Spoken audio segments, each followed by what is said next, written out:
guys, how you doing? Welcome to the video. Welcome to my garage. At the end of this season, I finally got Ratchet out to some sand dunes. I got him to Syracuse sand dunes in Kansas and Little Sahara sand dunes in Oklahoma. It was totally awesome. He ran really well. I did discover that playing in the sand takes a lot more horsepower than playing in the dirt. When I play in the dirt here locally at the track, yeah, it requires some horsepower running up the jumps and stuff, but it really doesn't require that much horsepower, if I'm being totally honest. But the sand dunes did. It requires a lot more horsepower. It did expose a couple of little issues with my fuel injection that I'd like to try to improve on. So when I came back, I've been spending the last couple of weeks tweaking that. And I think at this point, I've gone far enough down the rabbit hole that I want to share with you guys what I've done so far and what I'm still working on. And I'm going to show you my successes and my failures. So you know this is going to be an overly technical video because I did make myself some notes for the video so that I don't miss anything. And when I was doing all of the troubleshooting and the work, I like to do a bunch of research and kind of come up with a game plan so that when I'm actually in the garage here doing what I'm trying to do, I've got notes with some definitions and steps and just things to kind of keep me on the right track. All right, so you can see that I've got Ratchet's in here. He's on the trailer. I've got these flexible exhaust run to ports that I have that go outside so I can run him in here. I still need to open up the garage doors and everything for ventilation, but really when he runs like this, and I've got this all sealed up, when he runs like this, there's very little fumes in here. I've got the radiator pushed up right now to give me access to back here, and you can see I've got the timing gears exposed so that I can access that. So anybody who's watched my videos regularly knows that I've struggled with this is the drive-by-wire throttle pedal, and it's been too sensitive when off-road. So last year I installed this dead pedal, which helps a lot in me being able to just carefully modulate how much throttle I give it. Even that was a little bit in the dunes. There was actually a lot of areas that were really bumpy, and my foot would still be just smacking the pedal a little bit too much. So I needed to make the pedal less sensitive. So smoothing out the throttle pedal was actually pretty simple. This is what you're looking at here is one of my logs on Infinity Tuner. And if you go to the setup wizard and I'm under the drive-by-wire tuning, if you go to the advanced, then if you go to sensor smoothing right here, you can first smooth out the accelerator pedal, which I've got it at 60%, and then you can smooth out the throttle, basically the throttle body. This is now set to 60% and 40%, and when initially I was doing these, the accelerator pedal was at 50%, and the throttle body was at 40. So just changing those, bringing them up from 50 to 60 and 10 to 40 made a really big difference on the throttle pedal not being so reactive to the throttle body. So that being the first one that I set out to do went very well. It was very easy. And although I haven't driven it yet, when I was just revving it, the throttle felt totally different. It felt good. And it's so easy to adjust now. If I feel that I need to make it even softer, I think I'll easily be able to do that in the software. The next issue I had is I was having sometimes when I would start the engine, it would kind of backfire right before it would catch. And so you would crank it and then it would just kind of like pop, backfire, and it wouldn't fire up. So I did some digging into that and found out that it was actually a little bit of an anomaly on my ignition table. Okay, so here is what I discovered. What I'm showing you right now is a tune before I made any changes. And what we have, again, we're looking at the Infinity Tuner software. And right here, this table is the cranking ignition timing. You can see it goes up to 250 RPM, and it's basically 0 degrees. At 250, it takes it up to 2 degrees. If we go, actually, let me show you what happens here first. If you look down on this table here, specifically over here, the dark blue is the timing degrees. You can see it says 19. Then if you look up here, you can see the RPM. So if we come over here, you can see the RPM is 270 If we go over here, it's 123. It typically cranks at around 150 RPM. And you can see that the spark timing is 0.5 degrees. You can see over here, these 4 cells are highlighted. That's what it does when it's kind of in between cell blocks. And so it averages those. And that's why over here it says 0. Over here it says 1 degree. And that's why it's giving it 0.5. That's important. Pay attention to that. Now, as I slide along here, I'm cranking. The RPM now is starting to come up. Now it's at 170. Go a little bit farther. It's at 300. Spark timing is 2 degrees. If we go over to the table here, you can see right here at the 250 RPM, I'm at 2 degrees. So that all makes sense. Come a little bit further. Bam, right there. Now, RPM is at 467. So we're approaching 500. I'm starting to leave this ignition table right here.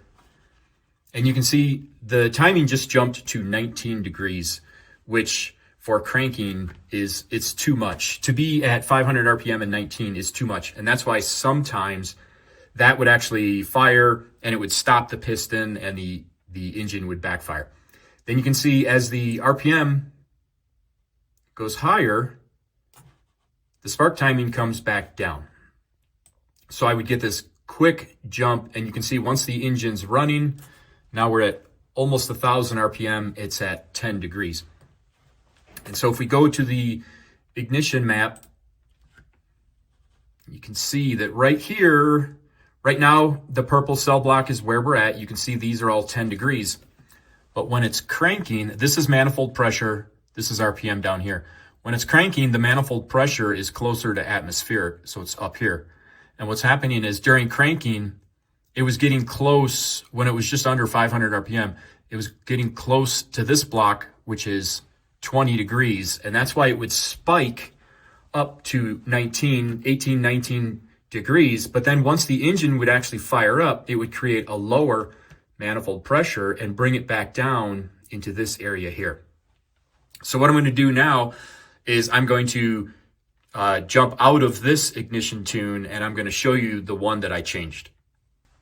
Okay, so now we're looking at the changes that I made, and whereas before these were 20 all the way to here, I actually smoothed these out. I carried the 10 a little bit higher and then I smoothed it out as the RPM increases. And that made all of the difference on starting up the engine. So at this point in the game, I had basically fixed the oversensitive throttle and I had fixed the occasional backfire on startup. So I was feeling like a pro tuner. So I thought things were going great. Now I needed to attack. The next item was the fact that as the engine is running, especially at higher RPM, I was getting cam sync errors. And let me give you the rundown as to what that is. On a Honda J-Series engine, you've got your crankshaft down here, you've got camshaft. Forget about that camshaft. That it doesn't measure anything off of that. Down here at the crankshaft, it has a 12-tooth trigger wheel, and those 12 teeth are equally spaced, and there's no gaps separating them. There's gaps between them, but there's no extended gaps to give it any sort of position. It uses this just for RPM. Then if you come up here to this camshaft, this has a trigger. It's right there. And there's a VR, a variable reluctance sensor back here. There's a VR sensor back here as well. But there's this VR sensor, and every time this camshaft comes around, it triggers that, and then it tells the engine where this engine is in relationship to its top dead center. And that's what it uses for doing everything like the fuel injection, the fuel injectors, the ignition, all of that stuff. So when I say it loses its sync, it kind of loses it loses where this is. And what's happening to me is at about 1900 RPM, my ECU is basically, it's getting erroneous information from this. And I was trying to figure out why. And here's what I've done so far. So this is the part where I had to make notes because I've been messing with this part for about 3 weeks, 2 or 3 weeks, probably 3 weeks at this point. And I have not had any success. So it has definitely, I no longer feel like a pro tuner. But the first thing I did is just, if I go into the Infinity ECU software, I can adjust noise cancellation. And I tried just adjusting it so that it would go away. That didn't work, or at least I couldn't get that to work. On all of this stuff, remember, I'm no way acting like a tuning professional. So there might be things here that I tried, and if I would have gone farther with it, that would have solved the problem. But none of that has happened yet. So adjusting the noise cancellation did not work. Then I tried to adjust the missing tooth thresholds. You can give it a parameter so that when it sees the gaps on the crankshaft, because remember the crankshaft does have gaps between the teeth, but they're all consistent. There's a number that you can put in there to make it ignore the gaps when they get bigger or smaller as the engine accelerates or decelerates. I messed around with those. It did not get better, so I put those back to where they were at. I tried reversing the polarity of my VR sensor just by flipping the wires.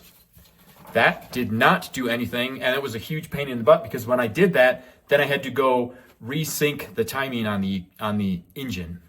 So that was a lot of work for nothing. And as a matter of fact, it maybe worked a little bit better how I had it initially. So after I switched those wires and tried it and got it to run pretty well, it ran better with it the other way. So I put all of that back to how it was.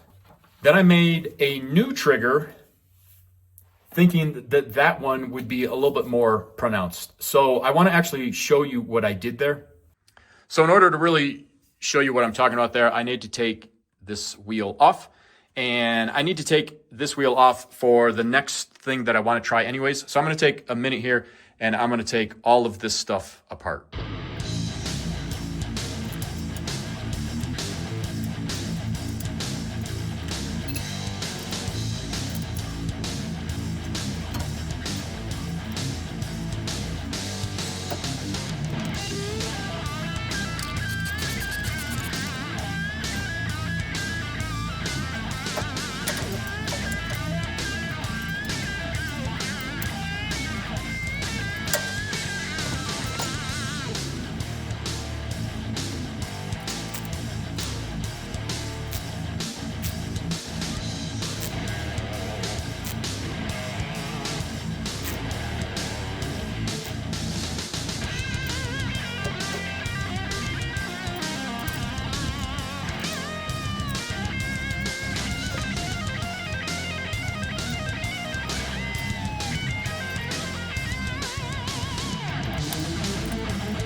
Okay, so if you remember, these are the 12 teeth I was talking about on the crankshaft.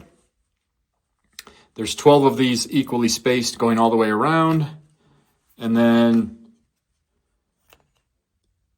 hidden down in there is a VR sensor that picks up those teeth. And then if we come up here, this is a VR sensor. This is on the camshaft. This is another VR sensor, but I'm not using this one. I'm using just this one VR sensor. This is the wire for it right here. And I took off that sprocket This is the sprocket that I just took off of there. This is a stock sprocket that I just went to the junkyard, did the wandering up and down the aisles until I found the proper engine. My engine is a J35A3, so it's a little bit older engine. It's from the early 2000s. But I did find another. This was actually an A1, but they use the same sprockets. So if you look here, there's 4 triggers on this one. And on this one, it had the 4 triggers, but I ground those down. And then I made this trigger, which is bigger. And that's one of the things that I thought might solve my issue. I was starting to think that maybe these triggers weren't big enough. And so I went with this trigger, and it made no difference whatsoever. And I'm going to do away with this sprocket. I'm going to use this one because in me putting this trigger on there, it bolts on. And to me, I see that as if this bolt ever loosens up, I'm in big trouble because this will hit the VR sensor and then I'll be dead in the water. So because this didn't work, it didn't make any difference whatsoever, I'm going to do away with this sprocket. I'm going to use this sprocket, and I'm going to go downstairs and machine this one, and this one so that I only have this one. You can see that's what I originally did with this one, because on this engine, I'm using a 12-1 configuration. So there's the 12 teeth on the crankshaft, and then just this one trigger on the camshaft. So I'm going to go in the basement right now and machine these so that they're flat.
All right, now you just watched me machine these 3 tabs off so it's perfectly smooth.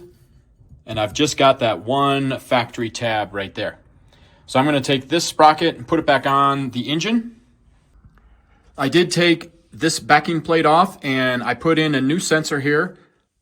And I removed the sensor that I'm not using just for the heck of it.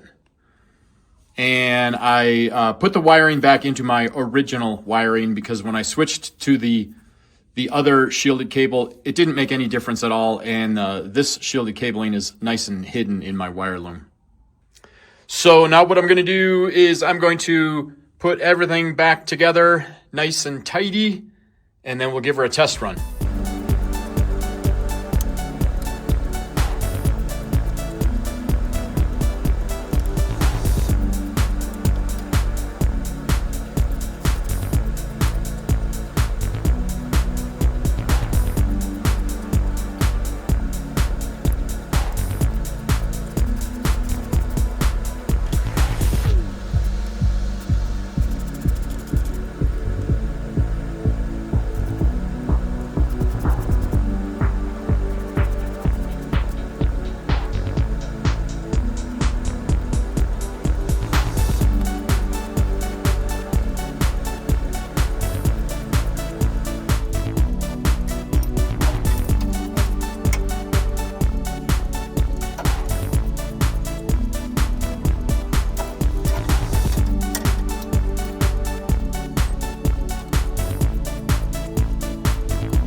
Okay, now everything's put back together. I have it sitting here at top dead center. There's no marker on this engine from the factory. So what I do is I made this bracket and I've got these lines. This line with the 2 dots is top dead center. This is 10 degrees and this is 20 degrees just for me to use as reference. And then when I'm not doing this, I take this bracket off and I just put the bolt back in there. And then if you look up here on a J series engine, this is that 1 designates cylinder number 1. I've got blue mark up there, but there's a little detent on the cam gear, and then it lines up with that mark back there. And then same thing if we go to the other camshaft, same thing. So this is top dead center. I've got the alternator belt put back on. Everything is torqued. We should be good to go. All right, so now after all of that, the sad part of the story is I don't think anything's going to change. I think it's going to be exactly the same. But regardless, there was a couple of things that I had done during my testing, and I wanted to undo them since they didn't get me any results, because I wanted it back to how I had originally put it together, because that was the most reliable.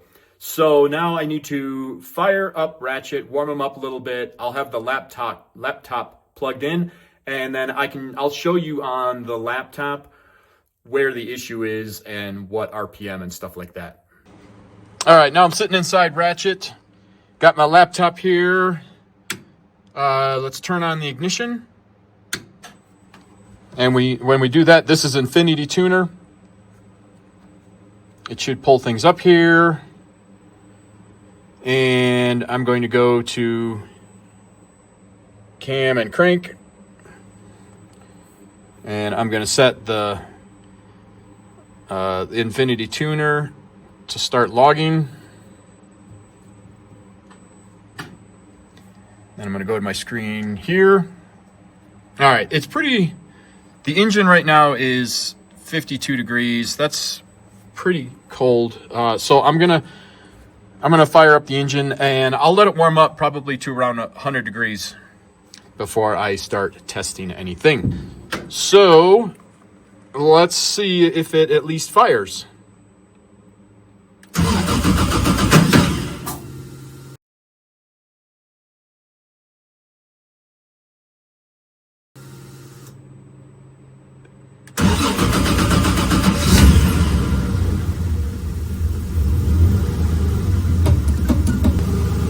All right, so that was actually a pretty rough start. It might be because it was cold.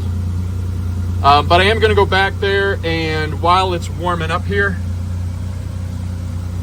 I'm going to go back and double check the timing. So in order to do that,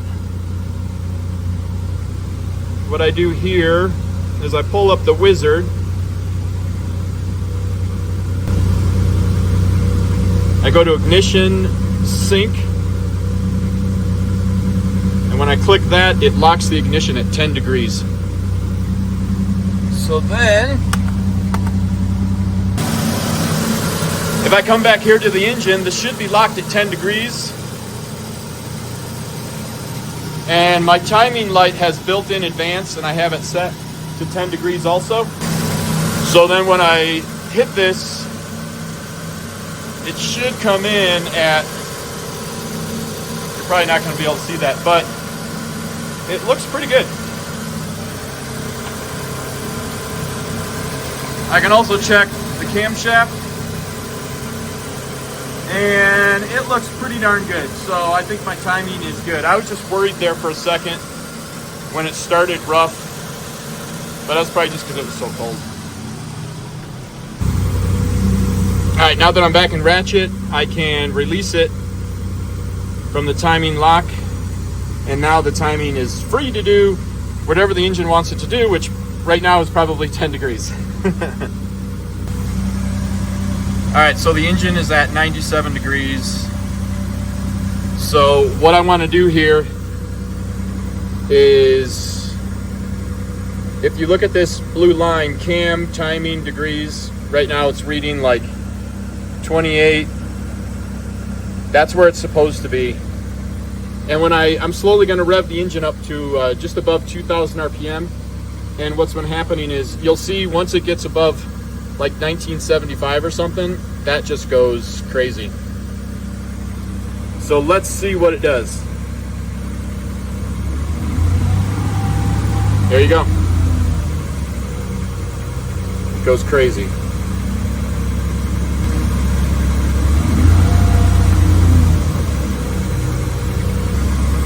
All right, so right now I'm at 1300, 15, 16. Wow, it actually might be even worse. I think it's worse. Good Lord. I'll tell you, this cam sync's gonna be the death of me. All right, regardless, I got the information I need. I'm gonna shut it down. All right, so there you have it. I got this.